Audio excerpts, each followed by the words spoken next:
Subscribe करें हमारे इस चैनल ओम ज्ञान कुंडू को और नोटिफिकेशन बेल को दबाना बिल्कुल ना भूलें। नमस्कार दोस्तों, मैं जय भगवान कुंडू आपके सामने फिर हाजिर हूँ एक नई वीडियो के साथ। दोस्तों, उम्मीद करता हूँ कि आप सभी स्वस्थ होंगे और खुश होंगे। तो दोस्तों, आज हम बात करेंगे क्लास 12वीं इतिहास की पुस्तक भारतीय इतिहास के कुछ भाग 1 पाठ नंबर 1 सिंधु घाटी सभ्यता के महत्वपूर्ण नोट्स की आपको जानकारी देंगे, जो आपके कॉम्पिटिशन एग्जाम में बहुत काम आएंगे। दोस्तों, इसके अलावा हम आपको बहुत सी अपडेट जानकारी भी देंगे जो आपके सिलेबस से संबंधित होगी, जो आपके लिए उपयोगी होगी। इसलिए पूरी वीडियो जरूर देखें। तो शुरुआत करते हैं। इतिहास की उत्पत्ति कैसे हुई? सबसे पहले इतिहास शब्द की उत्पत्ति संस्कृत व्याकरण के विद्वानों के अनुसार इतिहास 3 शब्दों से मिलकर बना है।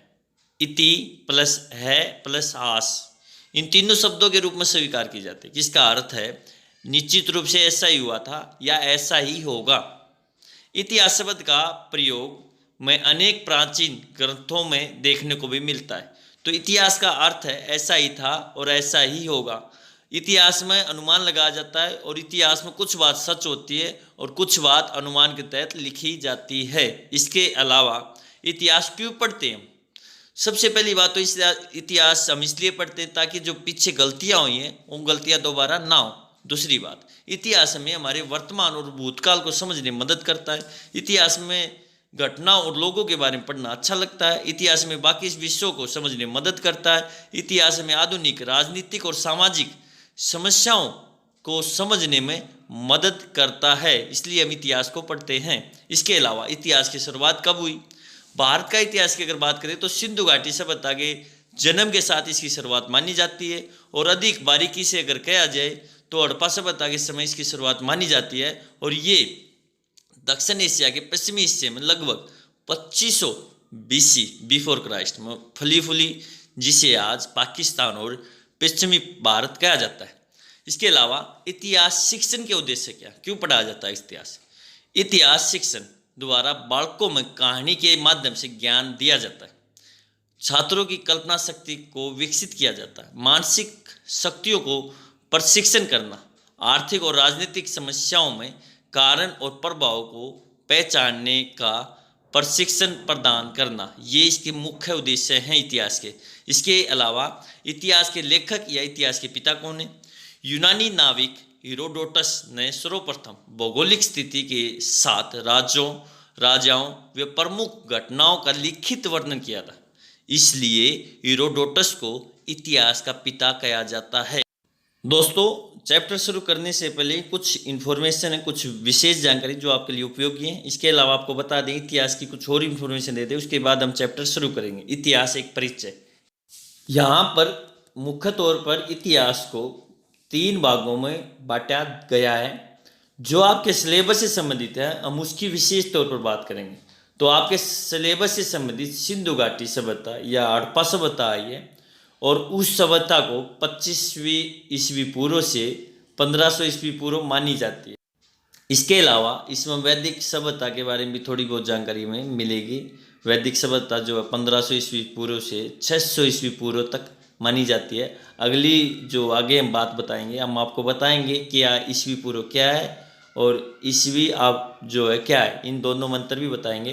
तो वीडियो को पूरा जरूर देखिए। मैं बार बार कहता हूँ आपके लिए बहुत बहुत उपयोगी होगी, बहुत ही इंपॉर्टेंट आपके लिए। तो अब बात करते हैं अगली स्लाइड की। तो इसमें देखिए प्राचीन भारत में जैसे आपका दूसरा चैप्टर है महाजनपद, वो इसमें पढ़ेंगे। मगध साम्राज्य, मौर्य, इनके बारे में भी हम काफ़ी डिटेल से आपको जानकारी देंगे। और अगले वीडियो में यानी सेकंड चैप्टर में जो 16 महाजनपद थे उसके बारे में इसमें आएंगे। फिर है ये प्राचीन भारत में आता है। फिर है मध्यकालीन भारत। मध्यकालीन भारत में हम चोल चेल पांड्य जो थे दक्षिण भारत में, उनके बारे में, और उत्तर भारत में देखें तो राजपूत वो थे उनके बारे में। और चोल चेल पांड्य उनको राष्ट्रकूट कहा जाता था। और जो है मध्यकालीन भारत 2 भागों में बटा हुआ है, एक 18वीं शताब्दी से 12वीं शताब्दी पूर्व मध्यकालीन, और उत्तर मध्यकालीन 12वीं शताब्दी से 18वीं शताब्दी। इसमें हम जैसे उत्तर भारत में दिल्ली सल्तनत, दक्कन में विजयनगर, उसके बारे में बात करेंगे। और दक्षिण भारत में चोल चेल पांड्य बता दिया। इसके अलावा आधुनिक भारत, और फिर है आधुनिक विषय, इसको ध्यानपूर्वक देखें समझें। अब बात करते हैं, सबसे पहले इस चैप्टर की शुरुआत करते हैं और इसमें अंतर देखते हैं, ईस्वी और ईसा पूर्व में क्या अंतर होता है। तो दोस्तों बता दें आपको, जो ईसा मसीह से उनसे जन्म से पहले BC लिखा जाता था, यानी ईसा पूर्व, और ये डिसेंडिंग ऑर्डर में होता था, यानी घटते हुए क्रम में, जैसे 19, फिर 18, फिर 17। उसके जन्म के बाद ईसा मसीह के जन्म के बाद का समय फिर उसको असेंडिंग ऑर्डर यानी चढ़ते हुए क्रम में कहा गया, जैसे अब चला हुआ है 2020, फिर अब 2021, फिर 2022।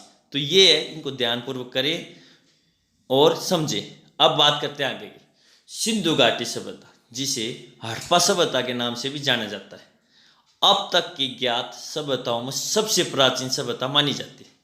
इसकी खोज 1921 में हुई, जो 2500 ईसा पूर्व से 1500 ईसा पूर्व तक रही, तथा 1500 ईसा पूर्व के आसपास इस सभ्यता का पतन यानी अंत हो गया। हड़प्पा सभ्यता 2500 ईसा पूर्व से 1500 ईसा पूर्व तक फली फूली, यानी खूब ये बड़ी। उसके अलावा हड़प्पा सभ्यता की तिथि ज्ञात करने के लिए कार्बन डेस्टिंग पद्धति का सहारा लिया गया है और उससे पता लगाया कि ये कितनी पुरानी है। इसके अलावा हड़प्पा सभ्यता का जो विस्तार है वो काफ़ी जगह फैली हुई थी ये, और ये अगर देखें कश्मीर से उत्तर प्रदेश तक, आगे हम मैप के माध्यम से भी आपको समझाएंगे, उधर महाराष्ट्र से बलूचिस्तान, जो फिलहाल बलूचिस्तान जो है पाकिस्तान में, वहाँ तक ये इसका विस्तार था। हड़प्पा सभ्यता का काफ़ी विस्तार फैला हुआ था, तो यहाँ से आप समझ सकते हैं। और अब देखेंगे हम मैप के माध्यम से आपको समझाने की कोशिश करेंगे। दोस्तों पहला मैप सिंधु सभ्यता का जो विस्तार है उसके बारे में दिखा रखा है, इसको ध्यानपूर्वक देखें समझें। दूसरे मैप की अगर बात करें तो ये हड़प्पा सभ्यता के जो मुख्य स्थल है, और ये आमतौर पे 5 नंबर का आ जाता है और या 3 का भी दे देते हो एग्जाम में। तो ये मुख्य जो स्थल है इनको याद जरूर करें। और मुख्य तौर पर अगर देखें तो इसमें हड़प्पा, मोहनजोदड़ो ये मेन थे।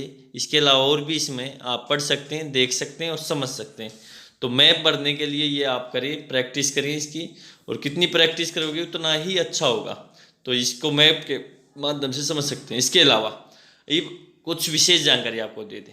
सबसे पहले हम बता दें, हड़प्पा जो है उसकी शुरुआत मैं बता चुका हूँ, जो खोज हुई थी 1921 में हुई थी, दयाराम साहनी जो थे इन्होंने की थी।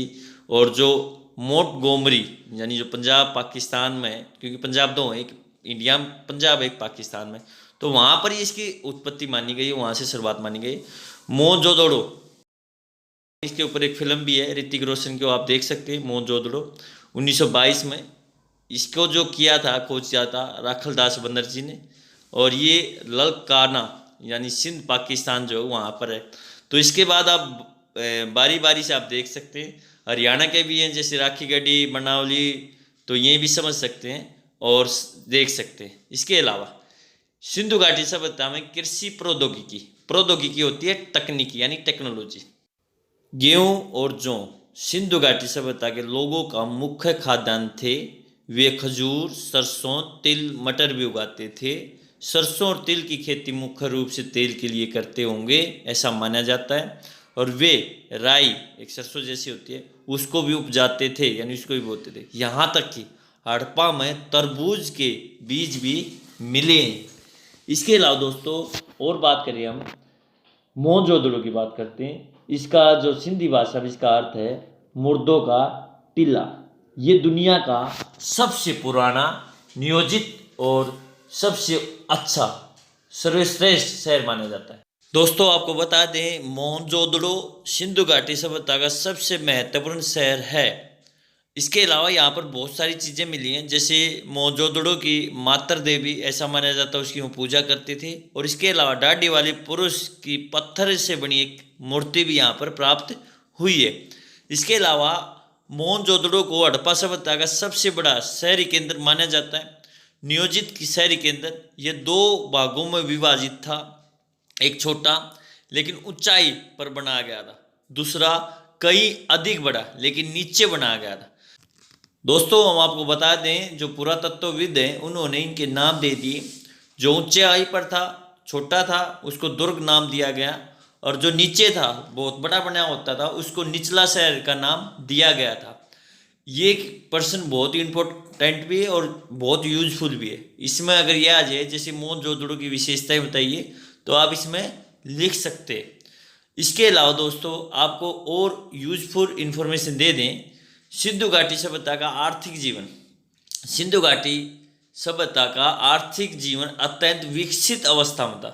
आर्थिक जीवन के प्रमुख आधार थे वहाँ कृषि, पशुपालन, शिल्प और व्यापार थे। सिंधु और उसकी सहायक नदियों द्वारा प्रतिवर्ष लाई गई उपजाऊ जल और मिट्टी कृषि कार्य हेतु महत्वपूर्ण मानी जाती थी।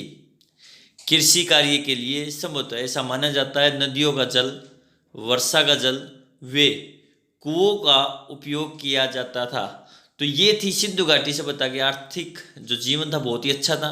इसके अलावा वहाँ ईंट का जो साइज था 1:4 था, यानी एक अगर मोटाई देखें तो 1 इंच, चौड़ाई 2 इंच और लंबाई 4 इंच। इसके अलावा सिंधु घाटी सभ्यता का व्यापार, सिंधु घाटी सभ्यता के लोग कच्चे माल वाले क्षेत्रों में अभियान भेजकर भी वहां से कच्चा माल प्राप्त करते थे। इन्हीं अभियानों का प्रमुख उद्देश्य स्थानीय लोगों के साथ संपर्क स्थापित करना होता था। वे अभियान भेजकर राजस्थान के खेतड़ी क्षेत्र से तांबा, आपको बता दें सबसे पहले जो धातु का प्रयोग किया मनुष्य ने वो तांबा ही थी, और दक्षिण भारत से सोना प्राप्त करते थे। दक्षिण भारत में सोना सबसे ज़्यादा कहाँ होता है? कर्नाटक में, ये याद रखें। इसके अलावा दोस्तों आपको और विशेष जानकारी देते हैं, सिंधु घाटी सभ्यता में शिल्प उत्पादन के विषय में जानकारी। सिंधु घाटी सभ्यता में बर्तन का निर्माण, मूर्तियों का निर्माण, वे मुद्रा का निर्माण आदि प्रमुख शिल्प थे। सिंधु घाटी सभ्यता के लोग नाव निर्माण की कला भी जानते थे। औजार, हथियार, गहने वे बर्तनों के निर्माण के लिए तांबा और कांसा धातु का इस्तेमाल किया जाता था। सिंधु घाटी सभ्यता से फलक, बाट और मंके प्राप्त हुए, जैसे 2, 4, 8, 16 ऐसे थे। इसके अलावा सिंधु घाटी सभ्यता के पतन के क्या कारण थे? बहुत इंपॉर्टेंट है, बहुत आसान भी है।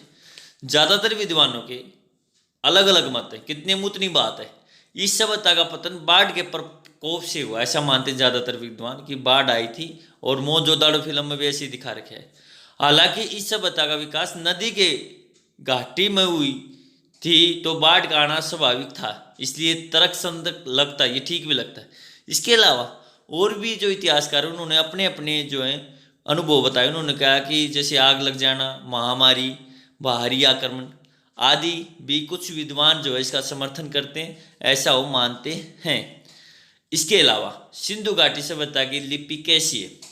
दोस्तों ये भी इम्पोर्टेंट है। सिंधु घाटी सभ्यता जो है रहस्यमय लिपि कहा जाता है इसको, और ये ब्राह्मणी जो लिपि है उससे मिलती जुलती है, जैसे आप यहाँ चित्र में भी देख सकते हैं। उसमें लगभग 400 प्रकार के अक्षर चिन्ह और 39 अक्षर हैं। ठीक वैसे जैसे रोमन में, इंग्लिश में जैसे होते हैं 26, और देवनागरी यानी हिंदी में अगर देखें तो 52 प्रकार के अक्षर हैं। तो यहाँ पर आप देख सकते हैं तीनों का कंपैरिजन किया गया है। तीनों सिंधु घाटी सभ्यता लिपि का, ब्राह्मणी लिपि का और नागरी लिपि का, इसको आप देख सकते हैं और समझ सकते हैं। 1921 में दयाराम साहनी ने हड़प्पा का उत्खनन किया, यानी इसको खोज निकाला। क्यों?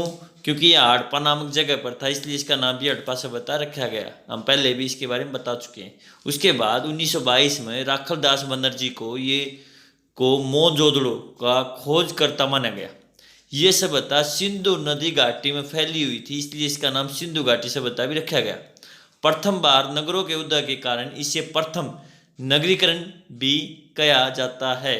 इसके अलावा दोस्तों सभ्यता और नदी का नाम, दोस्तों इसमें आप देख सकते हैं जैसे आपने 11वीं क्लास में पढ़ा था मेसोपोटामिया सभ्यता जो दजला और फराग नदी के बीच थी। इसमें आप समझ सकते हैं मुख्य तौर पर 4 प्रकार की सभ्यता है, आप देखें और पढ़ें। इसके अलावा अब बहुत ही टॉप क्लास का प्रश्न है, ये भी आता है, कनिंगम का भ्रम या कनिंगम द्वारा हड़प्पा के महत्व को समझने में चूक क्यों हुई, इसके बारे में बताइए। बहुत ही इंपॉर्टेंट है, ध्यान से देखें। कनिंगम जो थे वो भारतीय जो पुरातत्व विभाग है उसके डायरेक्टर थे, और उसने कनिंगम उत्खनन के समय ऐसी पुरावस्तुओं को खोजने का प्रयास करते थे जो उनके विचारों से सांस्कृतिक महत्व की थी। हड़प्पा जैसे पुरास्थल कनिंगम के खोज कार्य की प्रकृति से बिल्कुल अलग था। क्योंकि हड़प्पा जैसा पूरा स्थल चीनी यात्रियों के यात्रा कार्यक्रम का हिस्सा नहीं था और न ही कोई जो आरंभिक ऐतिहासिक शहर था। हड़प्पा कनिंगम की खोज के ढांचे में उपयुक्त नहीं बैठता था, तो इसलिए हड़प्पाई पुरावस्तुएं 19वीं शताब्दी में कभी कभी मिलती थी और इनमें से कुछ तो कनिंगम तक पहुंची थी। फिर भी वे समझ नहीं पाए कि ये पुरावस्तुएं जो थी कितनी प्राचीन थी। इसके अलावा कनिंगम का मानना था कि भारतीय इतिहास का आरंभ गंगा की घाटी में पनपे पहले शहरों के साथ ही हुआ था। क्योंकि उनकी अवधारणा सुनिश्चित थी, इसलिए वे हड़प्पा के महत्व को समझने में चूक गए थे। तो ये प्रश्न मैं एक बार फिर रिपीट कर रहा हूँ, इसको अच्छी तरह करें और समझें। दोस्तों अब कुछ अलग जानकारी। सबसे पहले ईंटों की, जैसे मैं पहले ही बता चुका हूँ फिर बता रहा हूँ चित्र के माध्यम से। सिंधु घाटी सभ्यता की जो ईंटें थी एक निश्चित अनुपात में बनाई जाती थी। अधिकांश ईंटें आयताकार यानी रेक्टेंगल जो शेप में होती थी। ईंट की लंबाई, चौड़ाई और मोटाई का अनुपात जो होता था 4:2:1 यानी 1:4 भी कह सकते हैं इसको, इसमें विभाजित किया गया था। इसके अलावा नगर को 2 भागों में विभाजित किया गया था। और आज ये रहस्य है कि सिंधु घाटी सभ्यता कैसे खत्म हुई, अब तक इसके बारे में स्पष्ट प्रमाण नहीं मिला है। इसके अलावा दोस्तों इसके नामकरण की बात करते हैं। हड़प्पा सभ्यता सर्वप्रथम, जैसे मैं बता चुका हूँ, इसको खोजा गया था दयाराम साहनी द्वारा। उसके अलावा हड़प्पा सभ्यता सिंधु नदी के आसपास इसका विकास हुआ। इसके अलावा कांस्य युगीय जो है इसको कहा गया, कांस्य का प्रथम प्रयोग किया गया था। इसके अलावा प्रथम नगरीय क्रांति, क्योंकि पहली बार यहाँ पर नगरों का उदय हुआ था। दोस्तों अब बात करते हैं सिंधु घाटी सभ्यता यानी जीके क्वेश्चन। सबसे पहला, प्राचीन सिंधु सभ्यता कहाँ तक विस्तृत थी? तो इसका आंसर है पंजाब, राजस्थान, गुजरात, उत्तर प्रदेश, हरियाणा, सिंध और बलूचिस्तान। अब दूसरी बात करते हैं, हड़प्पाकालीन समाज किन वर्गों में विभाजित था? तो इसका आंसर है विद्वान, योद्धा, व्यापारी और श्रमिक। तीसरे की बात करते हैं, हड़प्पा सभ्यता के संपूर्ण क्षेत्र का आकार किस प्रकार का था? तो इसका आंसर है त्रिभुजाकार। अब अगले की बात करते हैं, प्राचीन इतिहास में संगेव सभ्यता की ईंटों अलंकार किस स्थान से मिला है? इसका आंसर है कालीबंगा। अगले की बात करते हैं, सिंधु सभ्यता के लोगों का प्रमुख व्यवसाय क्या था? उनका था व्यापार। इसके अलावा दोस्तों आपको और विशेष जानकारी देते हैं, जो स्वास्तिक है किसको, हिटलर की जो पार्टी का भी चुनाव चिन्ह था, वो सिंधु घाटी सभ्यता में 3000 ईस्वी पहले पाया गया था। इसके 4 बिंदु 4 दिशाओं के प्रतीक हैं और मध्य बिंदु भगवान विष्णु की नाभि में पाया जाने वाला कमल को दर्शाता है। इसके अलावा दोस्तों यहाँ पर आप मैप भी देख सकते हो, जो सरस्वती जो नदी थी उसके किनारे कौन कौन से जो है ये स्थल थे सिंधु घाटी सभ्यता के, उसका भी आप अध्ययन कर सकते हैं। इसके अलावा दोस्तों यहाँ पर मैप दे रखा है जो बिल्कुल ही स्पष्ट आपको ये दिखाता है कि जो सिंधु घाटी सभ्यता कितनी विस्तृत की, कहाँ कहाँ तक ये फैली हुई थी और किस प्रकार का भारत का जो मैप था उस समय कैसा मैप था वो भी यहाँ पर दिखा गया है और इसका अध्ययन जरूर करें। इसके अलावा दोस्तों अन्य महत्वपूर्ण तथ्य है, मोहनजोदड़ो के धान्य कोठार इस सभ्यता की सबसे बड़ी संरचना है। लोथल भोगवा नदी के तट पर है। सिंधु सभ्यता का एकमात्र बंदरगाह स्थित था। सिंधु क्षेत्र को महूल भी कहा गया है। चावल के साक्ष्य लोथल और रंगपुर में मिले। इस सभ्यता का सबसे विकसित स्थल धोलावीरा था। हड़प्पा कालीन लोगों को लोहे का ज्ञान नहीं था, क्यों तांबे का प्रयोग करते थे, जैसे मैं बता चुका हूँ। कपास के सर्वप्रथम खेती हड़प्पा सभ्यता के लोगों ने किया। इनकी अर्थव्यवस्था का मुख्य आधार कृषि था। इसके अलावा आप यहाँ चित्र के माध्यम से देख सकते हैं, खुदाई में निकला 10वीं शताब्दी के मंदिर का ढांचा। इसके अलावा दोस्तों अब आप कुछ चित्र के माध्यम से हड़प्पा सभ्यता को समझने का प्रयास करें, किस प्रकार वो लोग रहते थे, कैसा जीवन यापन करते थे, कैसे कैसे, क्योंकि कहा जाता है 1 इमेज स्पीक 1000 वर्ड। जो एक चित्र है बहुत सारी भाषा, बहुत सारे शब्दों को बयान करता है, जैसे कालीबंगन में ये मिला। इसके अलावा खुदाई कैसे की जाती थी। दोस्तों आज के लिए इतना ही, हम जल्द हाजिर होंगे एक नई वीडियो के साथ। तब तक आप यूं ही अपना फीडबैक देते रहें और हाँ, किसी प्रकार का किसी को कोई क्वेश्चन है, कोई डाउट है तो हमें ज़रूर सेंड करें। और अब तक अगर आपने ओम ज्ञान कुंडू को सब्सक्राइब नहीं किया तो कर दीजिए। आप सभी को पूरी वीडियो देखने के लिए बहुत बहुत धन्यवाद। नमस्कार। जय हिंद, जय भारत, जय हरियाणा।